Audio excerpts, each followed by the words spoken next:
అంటే వీరిని సిరివెన్నెలని కానీ, బాలసుబ్రహ్మణ్యం గారిని కానీ, కె విశ్వనాథ్ గారి లాంటి వాళ్ళని కానీ, జానకి గారి లాంటి వాళ్ళని కానీ ఒక ప్రాంతానికో దీనికో కన్ఫైన్ చేయలేము. ఎందుకంటే వాళ్ళు పూర్తిగా ఒక మనసుకి సంబంధించిన వాళ్ళు.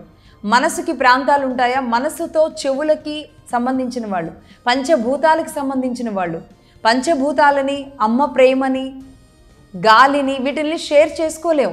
ఇది ఈ ప్రాంతంకి సంబంధించింది మాత్రమే అని దానిని అక్కడ పెట్టలేం. అలాంటి వాళ్ళు కొంతమంది మన తెలుగు కళామ తల్లి ముద్దు బిడ్డలుగా మనందరికీ అద్భుతమైన పాటల్ని వినిపించి మనలో ఎంతో చైతన్యం రగిలించిన ఎంతోమంది ఉన్నారు. తెలంగాణ కవులు, తెలంగాణ ఉద్యమకారులు, విప్లవకారులు ఎంతోమంది ఉన్నారు. ఇది తెలంగాణ ఉద్యమానికి వాళ్ళు ఊపిరిపోశారు. తెలంగాణకి సంబంధించి వాళ్ళని మరువకూడదు. తెలంగాణ నేల, ఆంధ్ర నేల కూడా తెలంగాణ కళాకారుల్ని మరవకూడదు అని ఒక కొత్త వాదన తీసుకొచ్చి ఎలా మరవకూడదు అని చెప్తారు? వాళ్ళని అగౌరవపరచకూడదు అంతవరకే. కానీ ఇక్కడ మరవకూడదు, వెళ్ళి ఆంధ్రాలో పెట్టండి అనడం అసలు ఎంతవరకు ఇది వాదం అవుతుంది? ఇది వితండవాదం. ఈ వితండవాదాన్ని కొత్తగా తీసుకురావాల్సిన అవసరం ఎందుకు వచ్చింది? ఈ ముగ్గురు శివతత్వం నుంచి జాలువారిన బిందువులు అని మగధా న్యూస్ నుంచి చాలా స్పష్టంగా చెప్తాను నేను. నిజంగా శివతత్వం నుంచి జాలువారిన బిందువులే సిరివెన్నెల సీతారామశాస్త్రి గారు, కె విశ్వనాథ్ గారు, ఎస్పి బాలసుబ్రహ్మణ్యం గారు. వీరు పాడినా, వీరు రాసినా, వీరు చిత్రీకరించిన చిత్రాలు చూస్తే ఇది ఏ ప్రాంతానికి సంబంధించింది కాదు. ప్రాంతానికి అతీతంగా, ప్రాంతానికి పైన బోల్డ్గా ఆలోచించగలిగిన వాళ్ళ మనసుకి మాత్రమే తాకుతుంది. దీనిని ఉద్యమకారులుగా వచ్చి ఏదో మాట్లాడతాము అంటే అది ఇప్పటికి బాగానే ఉంటుంది, కానీ భవిష్యత్తుకి మంచి పద్ధతి అయితే కాదు.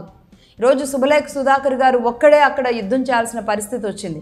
కానీ ఈ విషయాన్ని ఇంకొంచెం ముందుకు వెళితే, మొన్న జూబ్లీహిల్స్ ఎన్నికలు జరిగిన సమయంలో మైత్రివనం దగ్గర ఎన్టీ రామారావు విగ్రహం పెడతాను అని రేవంత్ రెడ్డి గారు అన్నప్పుడు ఏ ఒక్క ఉద్యమకారుడు వ్యతిరేకించలేదు. ఏ ఒక్క టీఆర్ఎస్ పార్టీ కూడా వ్యతిరేకించలేదు. బీఆర్ఎస్ పార్టీకి సంబంధించిన ఎవరూ వ్యతిరేకించలేదు. ఎందుకో తెలుసా? అది ఎన్నికల సమయం కాబట్టి, వ్యతిరేకిస్తే అది మళ్ళీ బూమరాంగ్ అవుతుంది కాబట్టి అప్పుడు సైలెంట్గా ఉన్నారు. లేదంటే దాని మీద కూడా రాద్ధాంతం జరిగి ఉండేది. అదే ఇప్పుడు మాట్లాడుతున్నారు ఇదే ఉద్యమకారులు. మొన్న మైత్రివనంలో ఎన్టీఆర్ విగ్రహం ఎలా పెడతాడు, మావోడు ఎలా పెడతాడు అంటే సీఎం రేవంత్ రెడ్డి గారిని ఇంత అగౌరవపరుస్తూ ఇక్కడ వాళ్ళే మాట్లాడుతున్నారు మావాడు ఎలా పెడతాడు అని. అంటే ఎన్నికలప్పుడు ఎందుకు మాట్లాడలేదు వీళ్ళు, ఇప్పుడు మాత్రం ఎందుకు మాట్లాడుతున్నారు అంటే ఇప్పుడు రెచ్చగొట్టే ధోరణి ఇక్కడ విగ్రహాలతో మొదలవుతుంది.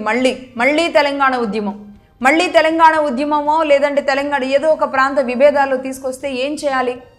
ఇదే గద్దర్ గారు, ఇదే అందశ్రీ గారి విషయంలో గద్దర్ గారికి కనీసం అపాయింట్మెంట్ ఇవ్వలేదు కదా కేసీఆర్ గారు. అది అందరికీ తెలిసింది కాదా?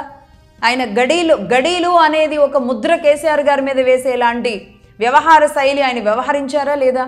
ఇంకా చెప్పాలంటే 2014 నుంచి 2023 వరకు ఆయన పాలించే సమయంలో బరాబర్ ఇప్పుడు మాది ఫక్త్ రాజకీయ పార్టీ, ఇంకా ఉద్యమం లేదు ఏం లేదు అని కేసీఆర్ గారు ప్రకటించారు.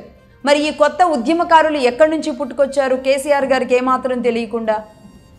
ఫక్త్ రాజకీయ పార్టీ ఇప్పుడు రాజకీయం చేస్తుందా, ఉద్యమం చేస్తుందా? ఇలాంటి విషయాలను తీసుకురావడం పట్ల ఇదే కేసీఆర్ గారు 2014-2023 మధ్యకాలంలో సినీ ప్రముఖులు, ఆ స్థాయి ఉన్న వ్యక్తులు ఎవరు మరణించినా ప్రభుత్వ లాంఛనాలతో కార్యక్రమాలు జరిపించారు. అంతేకాదు ఆ సమయంలో ఇది ఫక్తు రాజకీయ పార్టీ అని అనౌన్స్ చేసిన సమయంలోనే ఆయన ఇంకో మాట కూడా అన్నారు. ఆంధ్ర వాళ్ళ కాళ్లల్లో ముళ్ళు గుచ్చుకున్న నా పంటితో తీస్తాను అన్నారు. నిజంగా చెబుతున్నాను, ఆయన అలాగే ఉన్నారు ఆంధ్ర వాళ్ళతో చాలా ప్రేమగా అందరినీ మాట్లాడుతూ సఖ్యతతో. కేటీఆర్ గారికి చాలా పెద్ద టీమే ఉంటుంది ఆంధ్రాకి సంబంధించిన వాళ్ళు.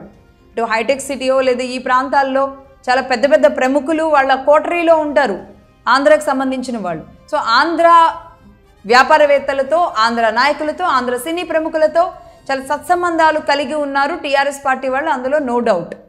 కానీ ఇక్కడ ఇంకొకరు మాత్రం కలిగి ఉండడాన్ని ఆక్షేపిస్తూ దీన్ని మళ్ళీ ఉద్యమ రంగుగానో తెలంగాణ భావజాలంగానో పూస్తూ మళ్ళీ ప్రాంత విద్వేషాలు రెచ్చగొట్టే ఇలాంటి చర్యలకి ఊపిరి పోస్తూ ఉన్న దీనిని ఆదిలోనే ఖచ్చితంగా తుంచేయాలి. లేకపోతే ఇది అంతకంతకు పెరిగే అవకాశాలు ఉంటాయి. ఎందుకు ఈ మాటలు చెప్తున్నాను అంటే 2023 సరిగ్గా పోలింగ్ రోజుకి ముందు రోజే జగన్మోహన్ రెడ్డి గారి సీఎంగా ఉన్న ఆంధ్రప్రదేశ్ నుంచి నాగార్జున సాగర్ మీదకి పోలీసులు వచ్చేసి నాగార్జున సాగర్ మీద తెలంగాణ పోలీసులు కొట్టేస్తారు, అక్కడ లైట్లను బద్దలు కొట్టేస్తారు. సరిగ్గా ఇక్కడ ఏదన్నా ఒక చిన్న బై ఎలక్షన్ ఏదన్నా ఒక నియోజకవర్గానికి ఉంది అంటే అక్కడ బోర్డర్లో ఏదో కలకలం అలజడి. ఇదేమైనా పాకిస్తాన్ భారత్ బోర్డర్లా? అది కూడా జగన్మోహన్ రెడ్డి గారి సమయంలోనే ఇలాంటి కార్యక్రమాలు మొదలుపెట్టారు.